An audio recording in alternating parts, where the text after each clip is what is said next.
Saudara, Anda menyaksikan Kompas Update pukul 21 waktu Indonesia Barat. Saya di Lupus, Pak. Saat ini prosesi administrasi dari kedatangan jenazah Kepala Pusat Data Informasi dan Humas BNPB Sutopo Purwonugroho sedang berlangsung di kargo jenazah Terminal Kargo Bandara Soekarno-Hatta, Jakarta. Saat ini yang sedang dilakukan yakni adalah proses pembongkaran pengaman peti yang memang menjadi standar dari penerbangan dalam waktu yang lama yakni 3 jam yang saat ini sedang dilakukan.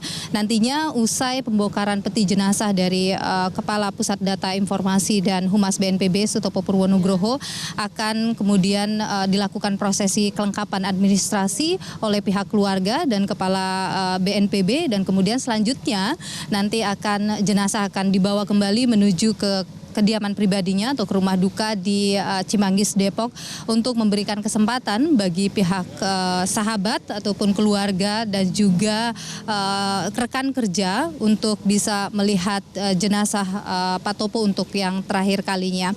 Kita saat ini sedang menantikan kehadiran dari istri Pak Topo yang tadi masih berada di Terminal 3 Bandara Soekarno-Hatta untuk kemudian menyelesaikan seluruh proses administrasi. Informasi lainnya dapat Anda saksikan atau dapat kami update kembali di program Breaking News Kompas TV. Saya Nilo Puspa, terima kasih, sampai jumpa.